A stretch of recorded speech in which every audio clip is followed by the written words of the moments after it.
Hey friends, it's Kenny Jahng. It's that time again. We're going to sit down with another leader of a great organization that is helping to resource churches at scale. We've got Marc on the line here. Thank you for joining us, Marc. How you doing today? It is a great pleasure to be with you today. Thanks for the invite. One of the things we bump into each other at events, and your team has been doing such a great job. One of the reasons I wanted to have you on today is because some of the conversations that I'm involved in every time we're sitting and standing in a circle with you guys, and it's talking about the culture today and how churches are intersecting with that or not. And just the acknowledgement that there's things going on where the ministry model of old doesn't necessarily fit or has not caught up with where people are out there in society, in our zip codes, in our neighborhoods out there, right, Marc? And so, Yeah, that's right. can just give us a framing of where do you think culture stands today? Yeah, I think it's a great question, Kenny. Just in the last couple of years, you've seen some tectonic shifts, and Yeah, probably the biggest one, people are more open to spiritual things now than since perhaps the Jesus people movement. That is a win for the church, right? However, what we're seeing, and this is really important for churches to understand, is that people are more reluctant than ever to walk through the door of your church. And what used to be this 3 to 5 connect points before someone would walk through the door of a church, that's moved to 12 to 15 connect points. And most churches today aren't simply prepared to have that kind of a strategy. And it's no wonder why people aren't showing up. But here's where they're hanging out at. They're hanging out in digital spaces, right? You yeah, have people now 7.25 hours a day on digital devices, and yeah, that's where they want to talk. That's where they're yeah. living. And let's just call it the new Roman road. And so I think some of the shifts that have happened is that we need to recognize people are open, they're more reluctant than ever, they're hanging out in digital spaces, and we need to go where they're at to be able to reach them on their terms. Absolutely. I mean, I say, first of all, I think you're right that the number of touch points has increased. I have something that I call the law of 7-Eleven. If you look at traditional like retail sales or business sales, there's studies where salespeople give up after 2 to 3 touch points. But really, the ones that actually close the deal, that actually engage the customer, are the ones that hang out and go to the 7, 8, 9, 10, Right. 11 touch points before someone responds. And I think churches need to start thinking that way. Is like you can't just invite someone to church once and think that they're going to come. And I think the other one, I think you hit it on the head, is like, man, we're living in these digital spaces.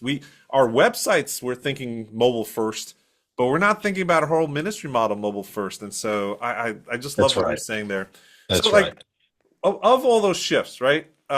What's one, like, how do you reduce it down to, if a pastor's listening today, what's their main takeaway that they need to frame their lens of how to rethink what are they doing in terms of external communications and engaging new people in their zip codes?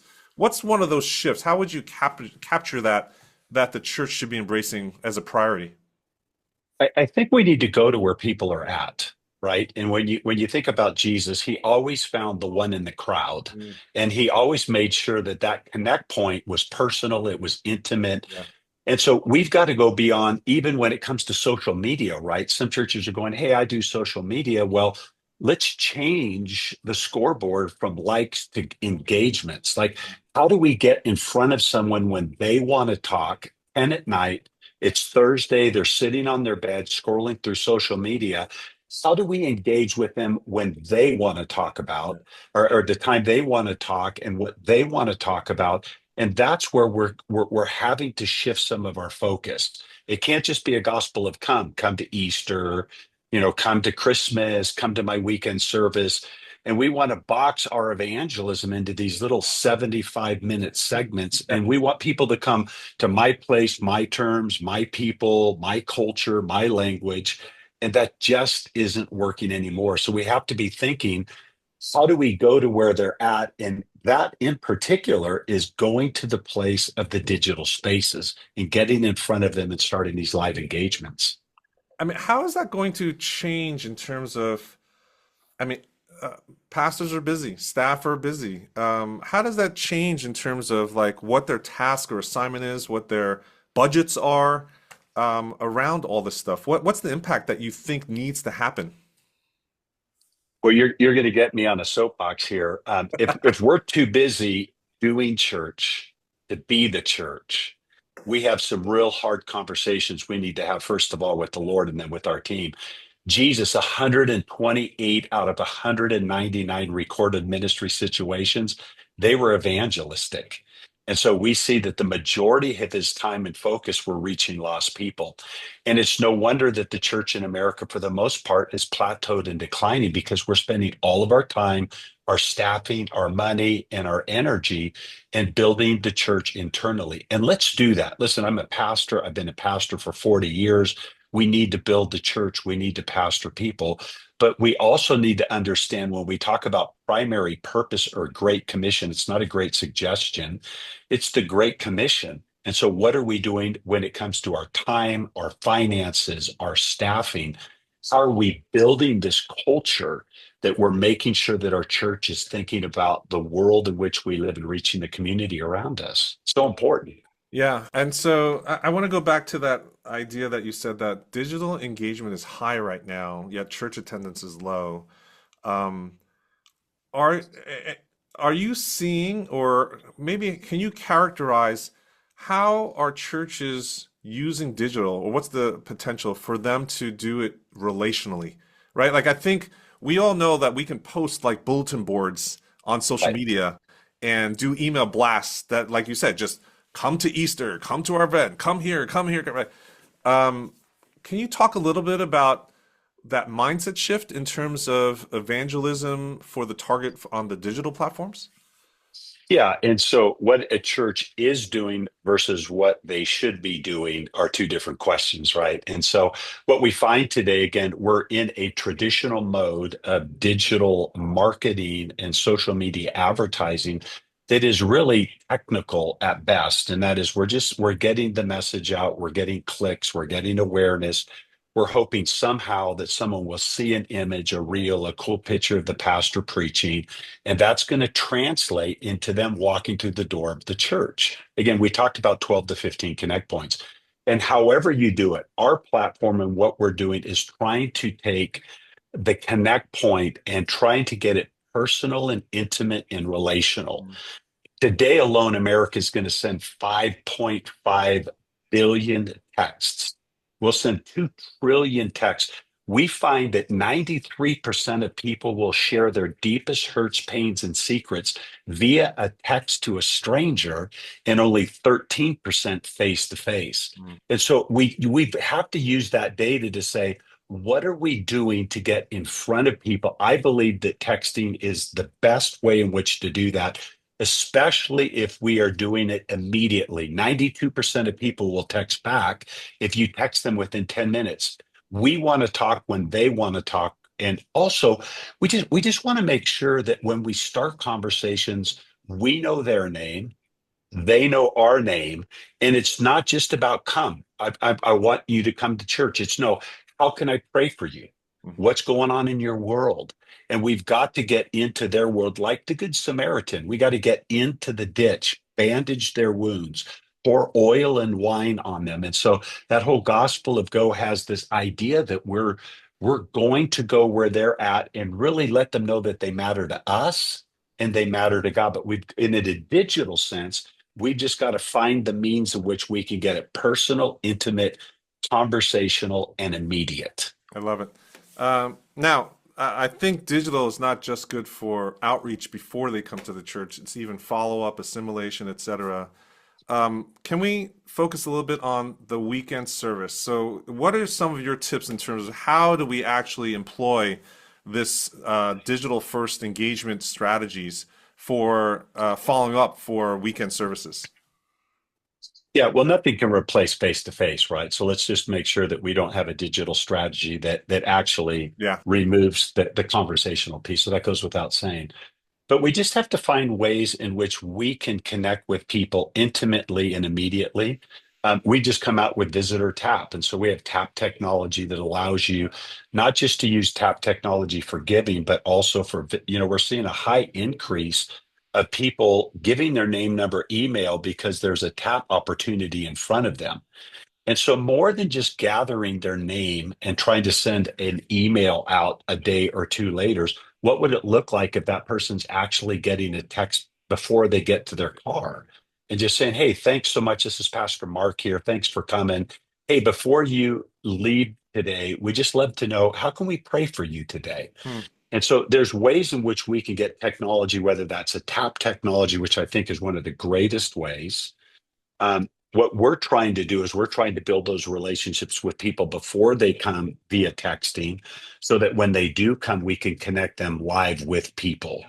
Awesome. So it'd be a couple thoughts that maybe I'd throw your way. The other thing that I've always found in church plants and growing churches is that they have a thriving family or kids ministry, right? Can you speak to that? Because I think you guys do a lot of work around the coaching churches to actually pay attention and seize the opportunity in that regard. Yeah. And so here's a staggering statistic, and that is 49% of all people come to church because of their kids, not themselves. And so we should probably be thinking as much about our kids' ministry as we do about our weekend services. And I know right there, I probably lost a few pastors. Again, I'm a local church guy. I get it. I'm a pastor. But people will make the decision of whether they're going to stay by how their kids' experience was on that particular weekend. So we need to staff that best. If you have a smaller church with volunteers, you need to put your best volunteers in there. And it's not a babysitting service. This is where we're shaping the next generation. And so we can build a culture where actually people are wanting to serve in kids ministry, not having to feel like they're being coerced to serve in kids ministry. But at the end of the day, what are we doing to build a world-class kids experience? And once again, this is where technology can come in, even with texting. If you have tap technology, you can be talking to those parents. Hey, we just wanted to thank you for dropping your kid off today. We had such a delightful time.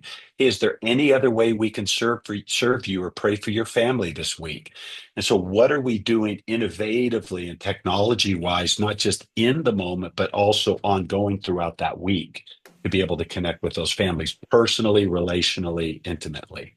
Now, a lot of this seems intuitive, and I think people go along with it. But then, as a leader, sometimes you realize not everyone is on board, or there are some laggards in understanding that, hey, we have this huge opportunity to deploy technology for our objectives. Can you talk about your experience of how you can affect the culture in a church, on the staff, and across your volunteers and leaders? What are some important things that the pastor listening today needs to think about when they're talking about this, right? Because it's not just about adoption of a new technology, it goes way beyond that. Yeah, I think it starts first and foremost with the idea that the leader makes it a very important thing in their life personally in the way that they lead. It's not, technology isn't something that you delegate. And I understand that when it comes to your CRM or your ADP, when it comes to your Yeah. payroll, those aren't things that you're living and breathing and preaching. But when it comes to communication technology and assimilation technology, we have to realize that these are significant tools that we should make a priority in our lives, and also give time in our meetings, our staff meetings, and when we're meeting with people to just talk about it. Like, it's not just something that you implement and then you delegate. We've got to share testimonies, we got to share stories. We got to have some kind of metrics and accountabilities on the back end to see how well that we're doing. And so even if you're a church of 75 or a church of 7,500, this is a really important point, because technology is here to stay, and it can be our best friend in regards to connecting with people. I love it. So one of the things that I'm really interested in hearing about is what is the largest when someone adopts your platform and your system and they come in and they train the volunteers and the staff to do it, what is the first biggest aha moment or benefit that they actually get? Like there's a sequence of experiences where they say, wow, this stuff works, and they just continue to discover more and more value out of applying these types of things. But what's the square one that, in terms of expectations of once they start to go down this path, what are they seeing in terms of your customers? Well, on a positive side, what they're seeing is the ability to connect with the masses, one person, one relationship at a time. And so we have the ability, again, even though we're dealing with hundreds or perhaps thousands of names, our automated responses and our nurture points and our quick replies give us the ability to connect with people personally, as well as because it's not just push notifications and we're not just pushing emails or we're not just pushing text through mass texting platforms. We're putting it in a two-way conversational point, which always gives the person the opportunity to respond back, which makes it like they feel valuable and they feel seen and they feel heard. And so I think that's the first and most significant thing that we're seeing is that people are going, wow, we have the ability now to connect with people one-on-one in a very professional, immediate way that seems very personal and intimate. I love it. Um, Yeah. there are thousands of pastors that are listening into this conversation. If they have not come across Visitor Reach, could you just give us a 10,000 foot overview? Because I think there's so many different things that you have integrated into all the things that you offer. So maybe just give us a 30-second overview of what Visitor Reach is and how it works. Yeah, thank you. Basically we do four things. We help you on your digital front. So to make sure that you're seen. We want to make sure when it comes to voice recognition, maps, social media, website authority, everything that when someone is searching for you or searching for church or Jesus or an answer, you can be found. Second thing that we do is we just do personalized ad campaigns and we'll use AI along with your pictures and website to build some personas. And we're going to go target people that are new to the area, people that are looking for a church, people that are on a spiritual journey. The good news is once we grab those people, we drop them into our app. People just get texts because that's the way that they communicate the quickest and easiest. The church has an app and a dashboard where you can begin to manage those hundreds and hundreds of conversations and to be able to create customized nurture points, emails, texting strategies. It incorporates visitor tap technology, QR codes. All of those things drop into the app that allow you to be able to work with people as they journey through, not only just coming through the front door, but all the way through the back door. And then lastly, we simply just put a coach alongside of you. And we want to make sure that every month we're going to give you a call and say how you're doing. Let's look at the analytics and let's make sure that you are thriving and reaching and keeping people. Awesome. Hey, I just want to call out one thing because uh, you're referencing a tap technology, visitor tap. For those that may not, I mean, I think everyone's heard of texting and email and the app and all that kind of stuff and ads. For someone that may not be familiar, why don't we just explain to them what your visitor tap feature is? Well, most people would be using this today when they go to the store or Starbucks, they pick up their phone and they just tap it to pay. It's a very seamless, quick way, NFC technology, near field communication, that you just tap it and information takes place very, very seamlessly. And so we've taken that technology, allow you to put a sticker on the back of the seats of your uh, sanctuary to where people just walk in, and if you're new, tap. If you'd like to give, tap. If you'd like to sign up for groups, tap. Our dashboard allows you to custom tailor that. We have a built-in tap tree editor that allows you to build a complete tap tree for that particular weekend and run sheet, and so you can always change it. But at the end of the day, it's having the ability to seamlessly give people the opportunity at that moment to connect without filling out a card or Yeah. without doing some other more laborious process. Yeah, I think that is an innovation that all churches really should think about because everyone walks into church with one of these, right, Mark? Like That's at right. this point, That's right. everyone has this. In fact, you have more people carrying your mobile phone than a Bible into a church today, and so taking advantage of that, making it a frictionless experience is, I think, what the tap technology offers. Hey, so Yeah. if someone's listening in today and they want to learn more, you've got tons of insights. If they want to follow you or connect with you further, what's the best way for them to actually get involved, engage with you and Visitor Reach?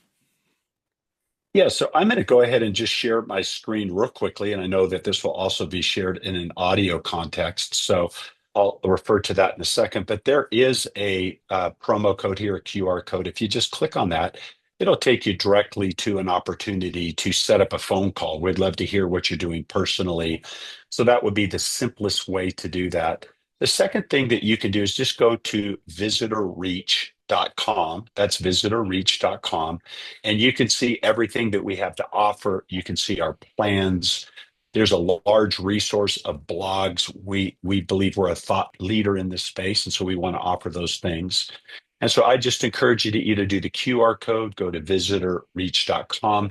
If you want to look at the tap technology, just go to visitorapp.com and you'll be able to see everything that we're offering to churches in that arena as well.